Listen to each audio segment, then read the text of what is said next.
¿Qué escribió Israel? La revelación de Dios, que eso no limitaba que hubiera un proceso muy complicado con respecto al texto. Un proceso muy complicado. O sea, va escribiendo, a medida que Dios va escribiendo visiones, perspectivas de esas visiones, pero siempre a través de experiencias históricas. Las experiencias son históricas, no se dan textos así en el aire. Siempre tienen que ver con algo que está sucediendo y todo. Por ejemplo, Apocalipsis es una época de persecución de la iglesia. Claro. Y donde las 7 iglesias que están ahí son iglesias que existen. Claro. No son iglesias que Juan se está imaginando, ¿no es cierto? Sino son iglesias que existen. Claro. Son esas iglesias que están ahí en el libro. Ahora, esta complejidad que tiene nos va a dar una diversidad de textos, de géneros, de escritura, ¿no? Siempre estamos hablando, de estilos. Y mucho más, algo mucho más complejo todavía, de teologías. Hay teologías que están en tensión continua en la Biblia. Por ejemplo, la deuteronomista, que es una bien retributiva, una teología muy retributiva de Dios, o sea, una teología retribucionista se llama, un Dios que retribuye lo que uno hace, ¿no es cierto? Uno, si hace el bien todo, el libro de Job, por ejemplo, que dice, bueno, el justo también le puede pasar, y esas dos teologías conviven ahí en total tensión, ¿no es cierto?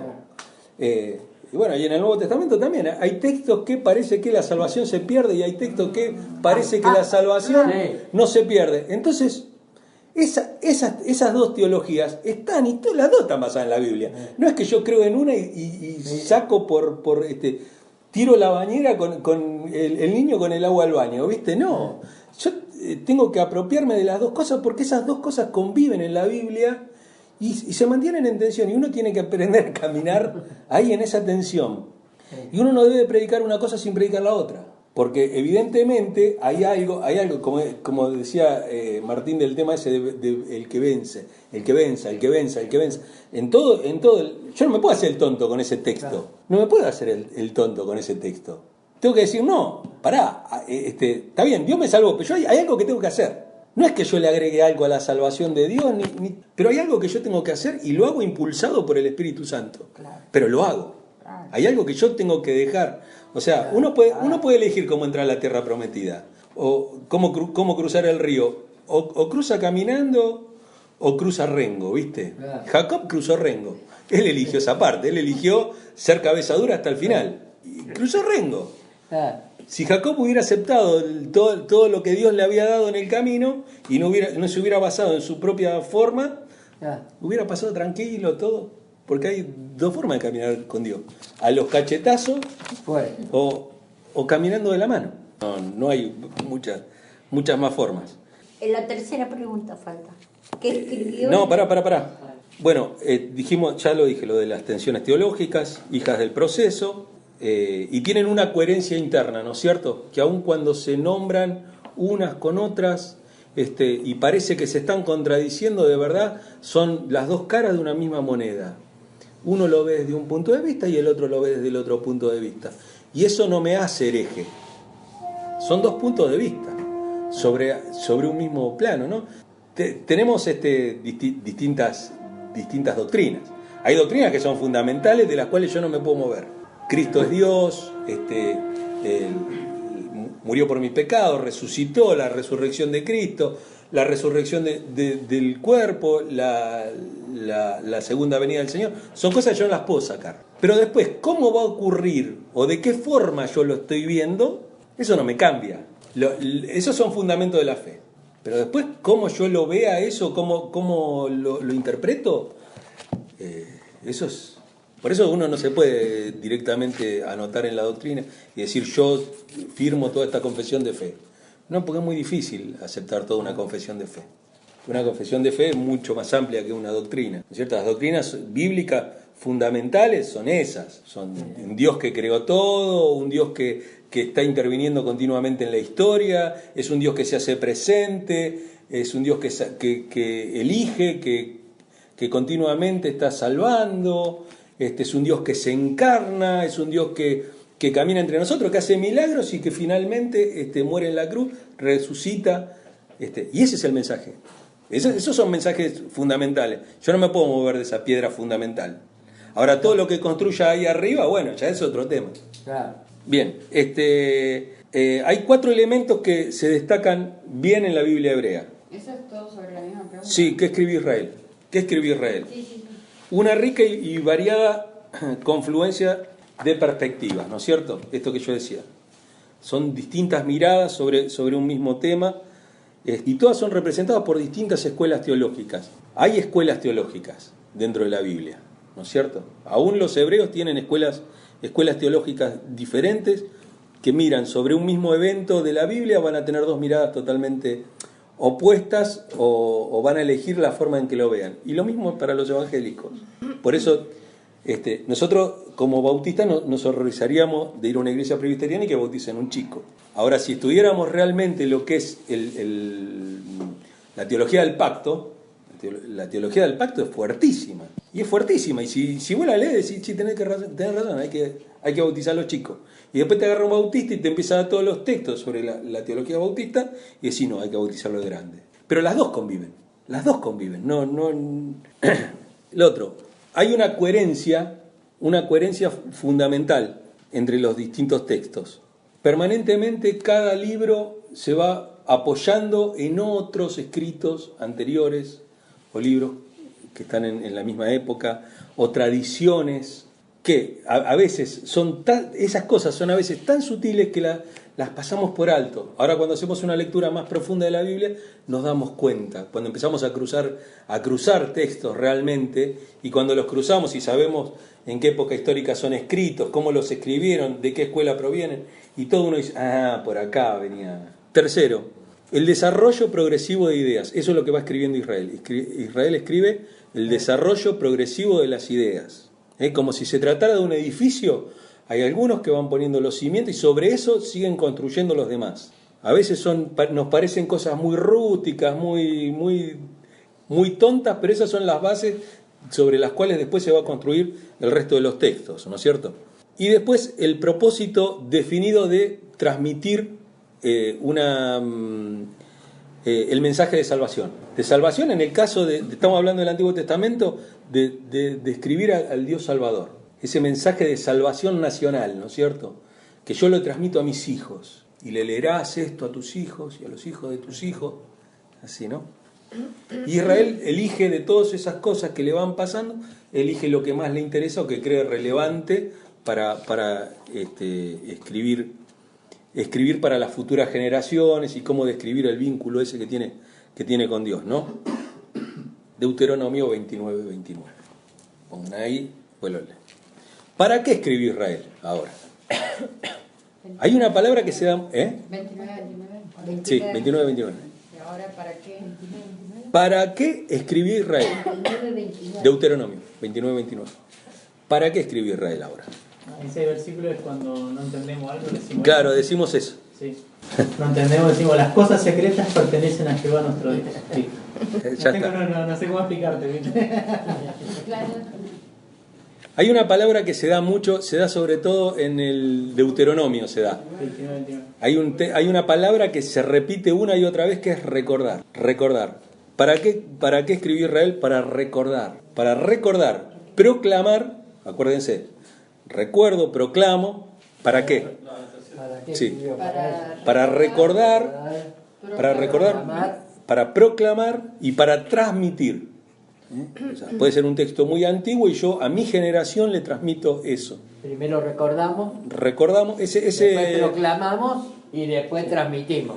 Hay una en el Génesis también hay muchos textos en los cuales Dios se olvida y recuerda, se olvida y recuerda, se olvida y recuerda. Y se acordó Dios del agua.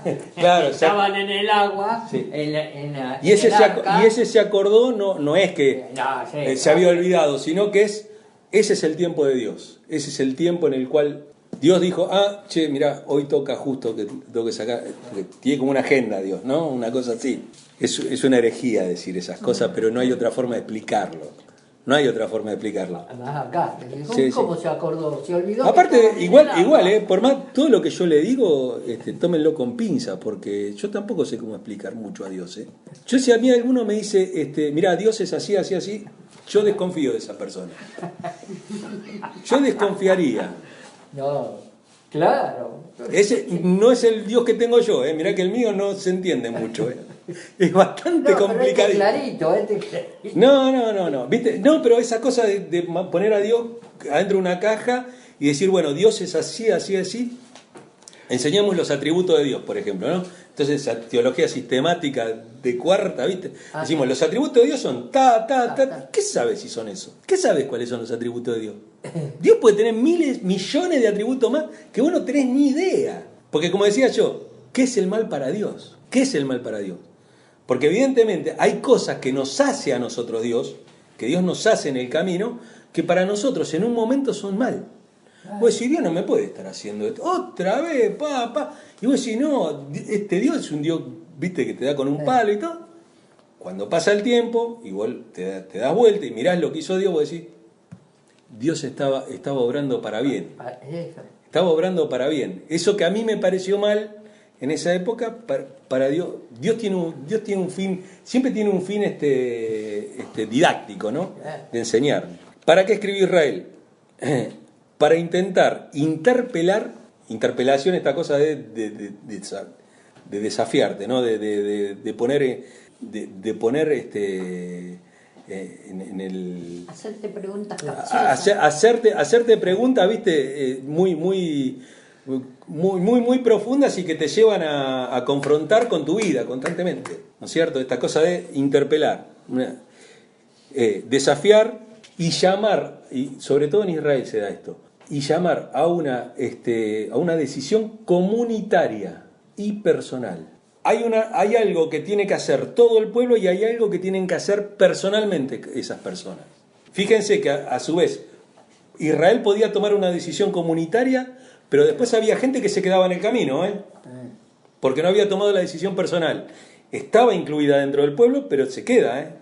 Los que se murieron en el Los que se murieron en el desierto, por ejemplo. Claro. Siempre hay un remanente, ese remanente fiel del que siempre se habla, que son el otro día creo que lo hablamos acá, de la iglesia real y de la iglesia... La comunitaria lo vimos el miércoles pasado. La iglesia que ve Dios y la iglesia que vemos nosotros.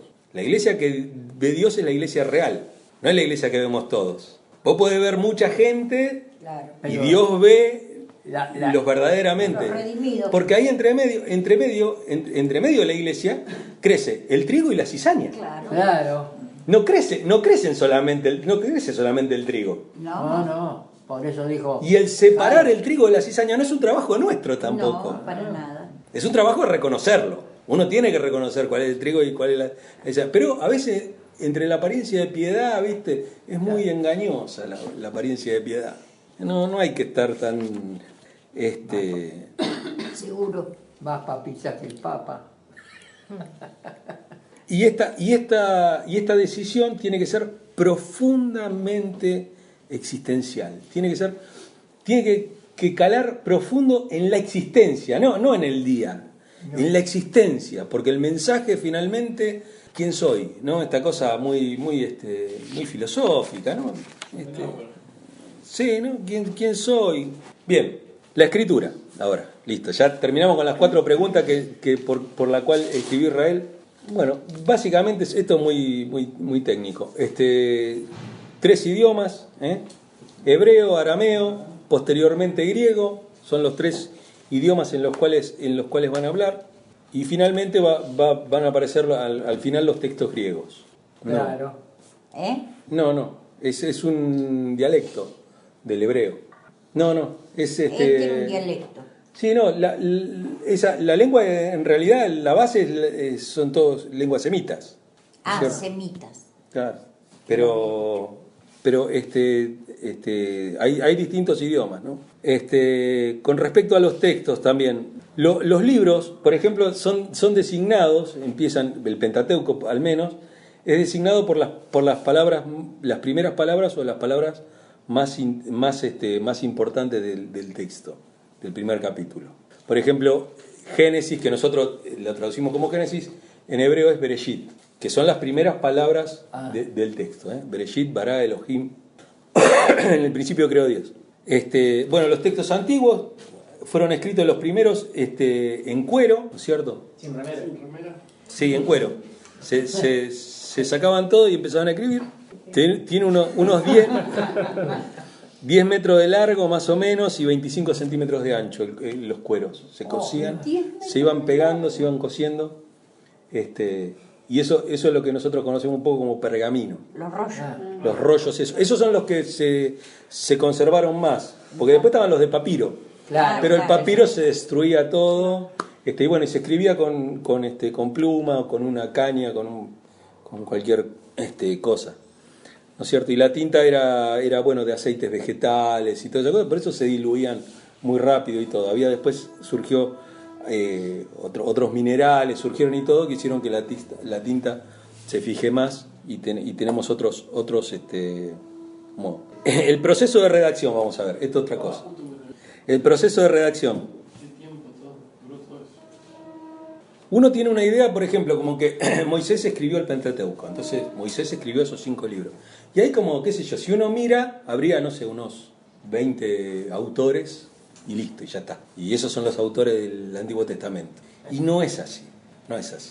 El texto, como dijimos, es un proceso. El texto se va procesando y algunos escriben una cosa, después viene otro, lo revisa, por eso tenemos esos textos, esos textos que decimos que se van surgiendo por etapas, ¿no es cierto? La primera etapa es la etapa oral, ¿no es cierto? Esta es la primera etapa. Hoy tenemos una primacía por la palabra escrita, ¿no es cierto?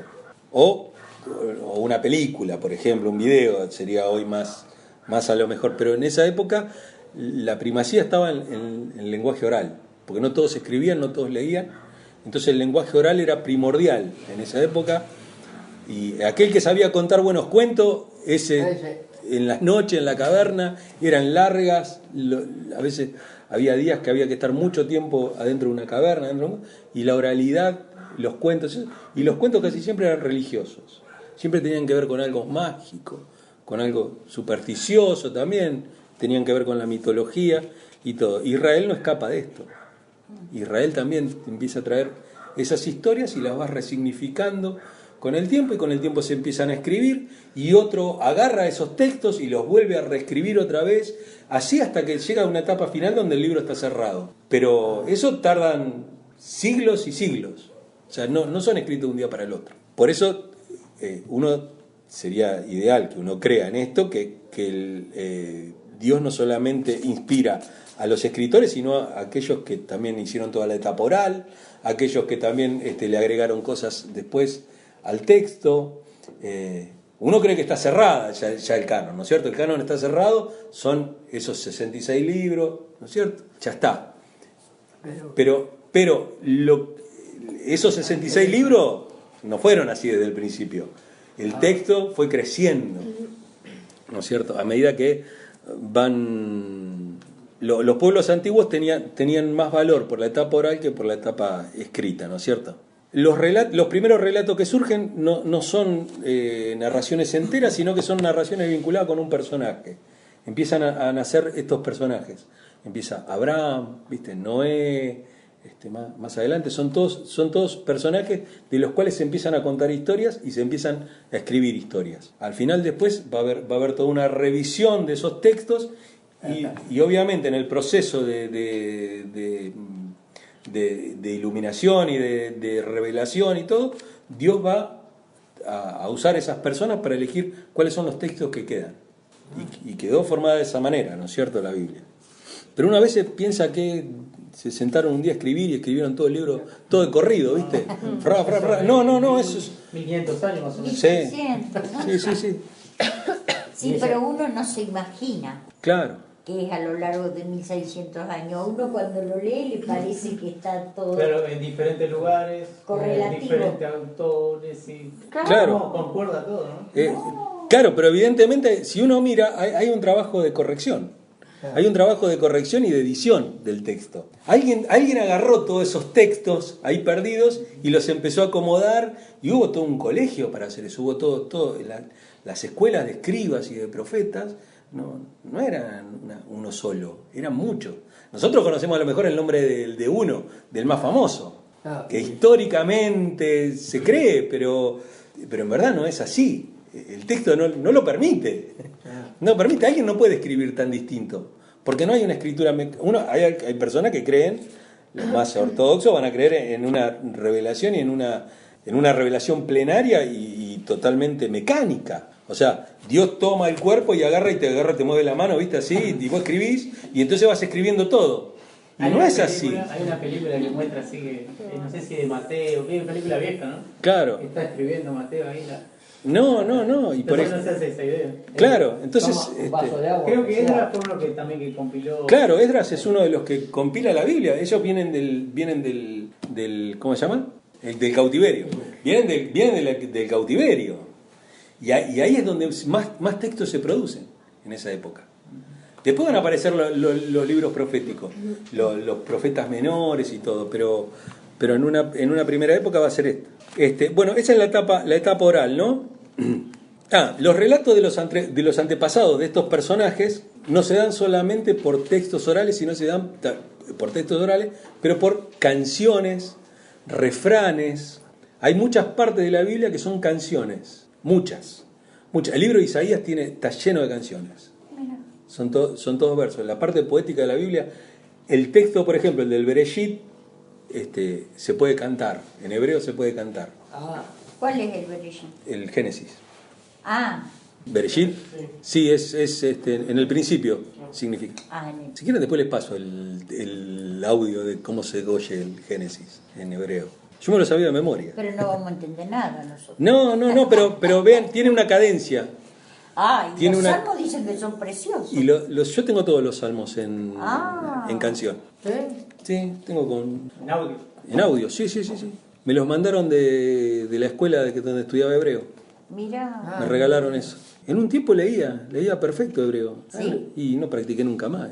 Lo perdés, se pierde. Ayer, Más el hebreo, que es complicadísimo. Hay algunos que dicen que es fácil el hebreo. Yo sé que es fácil porque hay pocas palabras, no tiene muchas palabras como el griego. ¿Cómo sería al revés? Al revés, de allá para acá y sí, para abajo siempre igual, pero al revés. Y se pasarían así las hojas. Y empezarían de acá, lees hasta acá, y después empezás acá. ¿Pero cómo escribían? ¿Cómo se escribe al revés? No, pero claro que eran pergaminos, ¿no? Cuando se escribió eso. No, igual ahora, ¿no? Sí, pero igual ahora. No, ahora igual. Vos escribís en los libros. La Biblia hebrea, si vos agarras la Biblia hebrea, la tenés que abrir al revés. No la podés abrir como la abrimos nosotros. Vos abrís así. Ahí está el Génesis. Si uno Claro, acá está el Génesis. Así, está acá, de acá.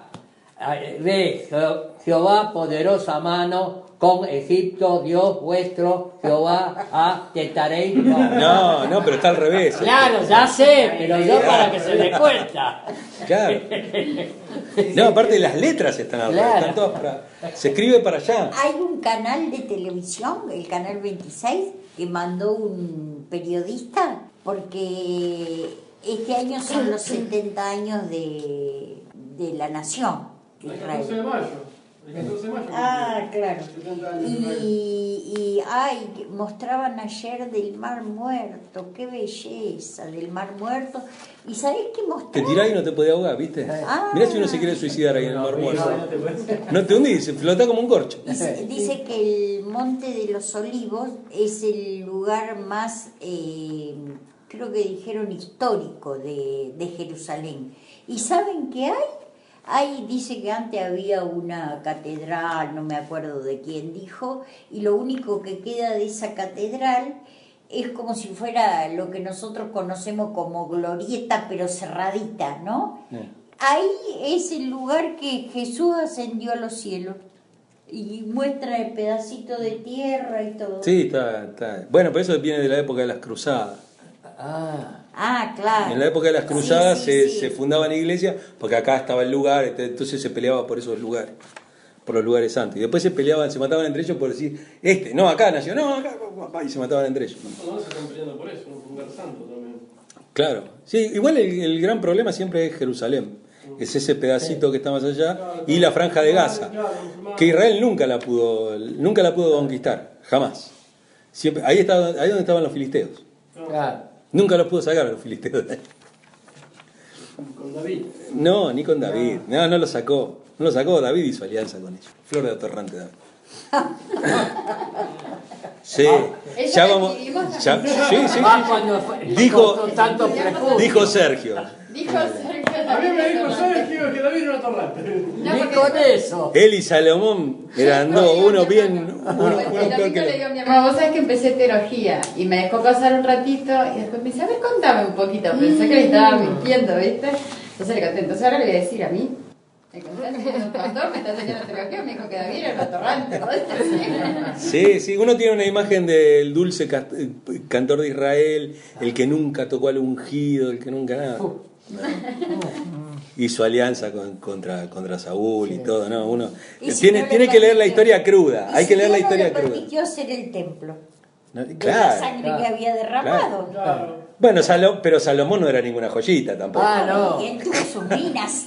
Tuvo sus minas. Bueno, ¿qué va a hacer? Tal palo, tal astilla.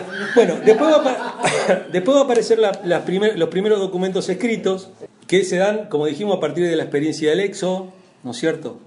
Va a empezar a dejar registros escritos sobre esas cosas. Después, a lo último, cuando se va a cerrar el canon, ahí es donde se va a unir todo y se van a trabajar esos textos.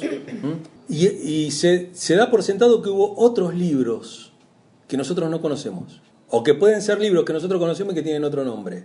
Por ejemplo, en Números 21:14. Busquen Números 21:14 y otro que busque Josué 10:13. Por tanto, se dice en el libro de la batalla de Jehová. Ahí está, ahí tienen el nombre de un libro. El libro de las guerras de Jehová o el libro de las batallas de Jehová. Hay un libro que nosotros no lo tenemos, el libro. No sabemos qué libro es, ¿no es cierto? Y el de Josué 10:13. Y 13 dice, y el sol se detuvo y la luna se paró hasta que la gente se hubo vengado de sus enemigos. ¿No está escrito esto en el libro de Jaser? ¿Dónde está el libro de Jaser? ¿Cuál es el libro de Jaser? ¿No es cierto? No está. Esos son esos escritos y esas cosas que después se compilaron todos en estos libros que tenemos. Por Pero eso, de que el sol se detuvo, ahí. sí, claro. Claro, capaz que se llamaban Jaser.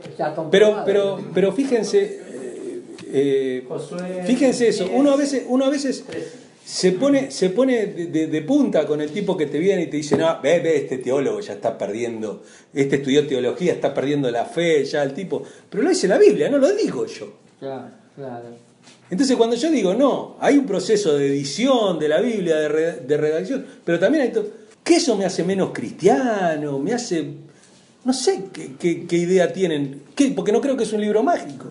Yo no creo como el mormón que esto me lo vino en una tabla de oro y me lo dio el arcángel Gabriel. Yo no creo eso, yo creo otra cosa. Yo creo que este es un libro que tiene las palabras de Dios, pero está escrito por los hombres, no está escrito por Dios. Dios no puso el dedo acá y escribió. De hecho, no hay un solo libro. Fíjense, las tablas en las cuales había escrito Dios se rompieron. Sí. Las rompió Moisés. Las que siguen, las tablas que siguen, las había escrito Moisés. Porque Dios le empieza a dictar a Moisés, bueno, dale, escribí. Pero las primeras tablas que estaban escritas con el dedo de Dios, esas tablas... Es la que rompió cuando bajó. Cuando se enojó, que vio que estaban haciendo semejante porquería, dijo más, sí, ya está. Se encabronó. No es que se encabronó, ¿sabes por qué las rompe? Porque dice, ya está, ya quebramos todo el pacto. ¿Qué voy a leer esto? Ya está. Ya pecaron todo, están adorando a otro Dios. Ya el primero ya lo rompieron, no sirve más. ¡Pum! Te hace un pacto nuevo. Claro. Y vení, Moisés, ¿viste? Y le dice, escribí de vuelta, dale, dejate hinchar, dale. Bueno, después vienen la etapa de las grandes unidades literarias, ¿no es cierto? Ahí es cuando se escriben, por ejemplo, los libros de los profetas. Los libros de los profetas son grandes unidades literarias. Y si bien también las escriben varias personas, son grandes unidades literarias que se empiezan y se terminan, ¿cierto? Por ejemplo, Isaías, hay hasta 3 o 4 Isaías escribiendo ahí en el medio, ¿no ¿no es cierto? Son la historia. El primer Isaías muere muy pronto, el segundo tiene otro texto, pero aparte se marca, es muy marcado el texto. Si uno, porque lo que pasa es que nosotros leemos pasajes sueltos, pero si uno leería de continuo la Biblia y le presta atención a la historia de lo que está leyendo, porque por lo general uno termina, qué lindo, aleluya, listo, termina y no lee, no sigue leyendo como si fuera un libro. Y la Biblia es un libro, es un libro. No se puede leer suelto, hay que leerlo todo seguido. Entonces, bueno, uno lee, lees acá y seguís leyendo y de repente vos ves ¿qué pasó acá? Porque me están hablando de otra manera, este está escribiendo de otra manera, la historia no es la misma, esto no está repetido, ya no lo contaron antes, otra vez con esto. No, y es que cambió de autor y ese mismo está reviendo. El libro de Daniel es muy gráfico, porque cuando Daniel habla sobre la estatua de Nabucodonosor, dice exactamente quién es cada rey.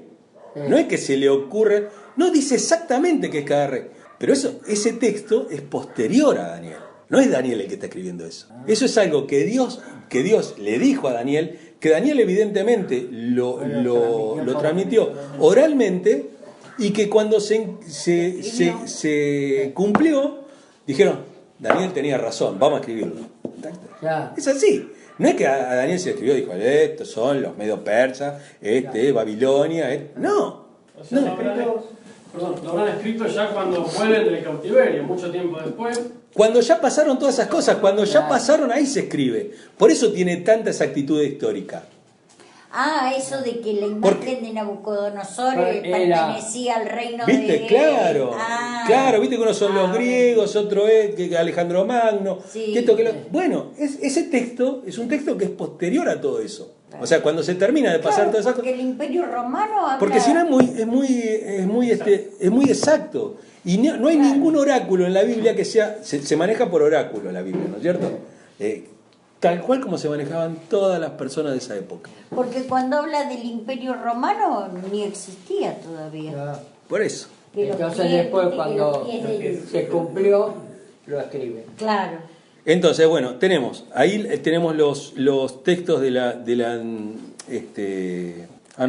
acá.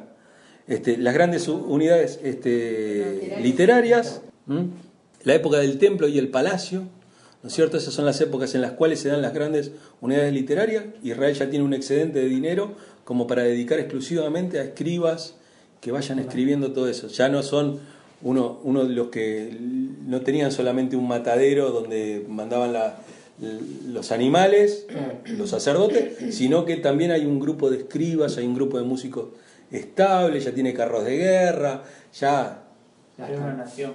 Sí, ya era una nación más o menos formada, era más o menos, no le demos mucho vuelo, porque no tiene tanto vuelo como uno cree, como las películas, ¿viste? Esas películas, era una nacioncita medio bananera. Claro. No, nunca llegó a ser ni Egipto, nunca llegó a ser Babilonia, nunca llegó a ser nada de eso. Y Egipto, si no le hubiera pedido a Egipto que lo ayudara. Claro, ¿viste? Si no le hubieran ido a pedir la escupidera a Necao, ¿viste? Claro. Sí, encima se van de ahí. No, nada que ver. Esos escritos que se encontraron en la cueva de Qumran, de Isaías, todo de Isaías, ¿es? No, hay de Isaías y hay muchos que son propios de las sectas de Qumran, de la secta a la cual posiblemente haya pertenecido Juan el Bautista, y con las cuales Jesús también tiene contacto. Porque ahí están todos los textos, ahí se encontraron muchos textos apocalípticos. Muchos textos apocalípticos de los cuales se va a nutrir Juan después para... Juan, que dicho sea de paso, no es el apóstol, es Juan. El hermano Juan. No era el Juan Juan el apóstol. El apóstol. No. Porque no tiene nada que ver un texto con el otro. Son muy diferentes. ¿El hermano Jesús escribió? No, un Juan. Un Juan que no... Juan es un nombre muy común. Posiblemente el de la primera carta y el del Evangelio sí son los dos el mismo Juan. Porque tiene esa cosa muy dual de blanco-negro, ¿viste? Él, para Juan, si vos pecás, no puede ser de Dios. ¿Viste? Esa cosa de blanco-negro. Para Juan no hay medias tintas, no se puede andar a medias con Dios. Dios es... ¿Qué? ¿Vos pecás? ¿Vos odias a tu hermano? Listo, no podés. Y Pablo va a decir, no es así. Pablo va a decir, bueno, hay cristianos carnales, hay uno que recién están empezando, hay otro que son, ¿viste? Para Pablo tiene mayor cintura. En cambio Juan no, Juan, ¿viste? Te escupe las cosas de frente, no le importa nada. Pero ahí se ve el espíritu de Juan, ¿no? Que Jesús lo reta, a pesar de que... Porque para nosotros Juan es el apóstol del amor. ¿De qué amor? Juan te da con un caño, y todos pensamos que el malo es Pablo. No. Y en verdad el más complicado de todo es Juan, porque Juan te la hace clarita y dice, vos creés, tenés que hacer esto. Si no lo haces, no creés, no sos cristiano, ¿viste? Y es muy duro. Bien, y lo último que nos faltaría en acá habría otras cosas, después tienen que leerlo esto. Tenemos hambre.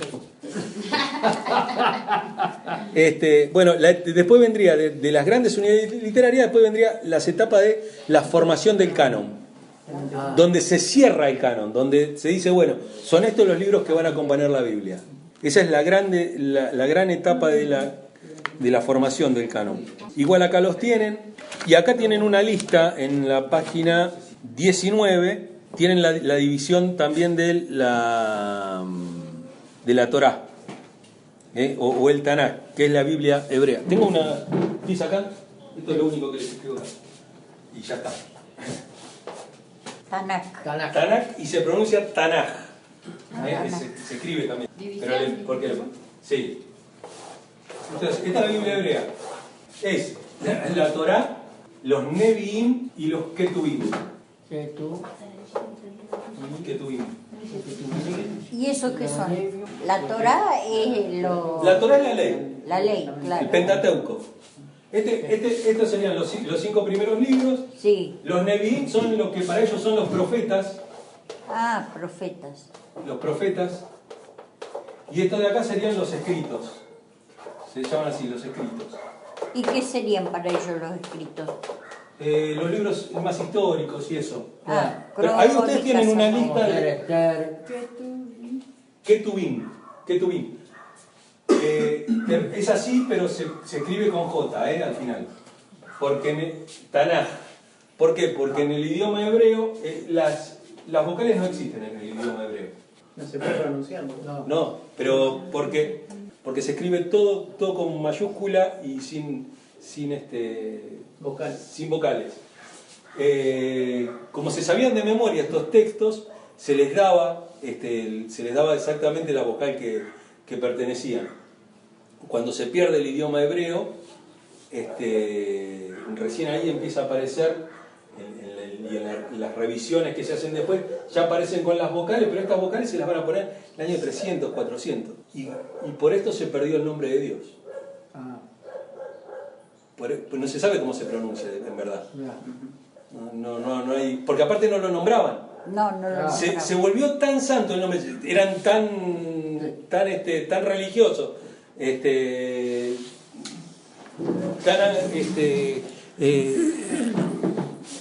hoy estoy trabadísimo. Eran tan supersticiosos que el nombre de Dios no se pronunciaba. Entonces se cambió Yahvé. No estoy nombrando como si lo hubiera puesto. Se cambió Yahvé por Shaddai, que es el Señor. Entonces siempre era el Shaddai. Se cambió. Que Yahvé tampoco era la J, la H y la... ¿no? La J, la H y la S. No, es un tetragrama. Son 4 letras. 4 letras eran. 4 letras. Así, algo así se... pusieron las vocales. Y después le pusieron las vocales. Claro. Pero se perdió por eso, porque aparte cada vez que iban a escribir el nombre de Dios, los escribas se iban, se cambiaban la ropa, se bañaban, cambiaban la pluma y arrancaban de vuelta a la tienda y escribían J. Por eso era más fácil escribir Shaddai después, porque si tenían que hacer semejante lío para escribir Jehová, dije más sí, vamos a poner Shaddai, listo. Ok, bueno, amados.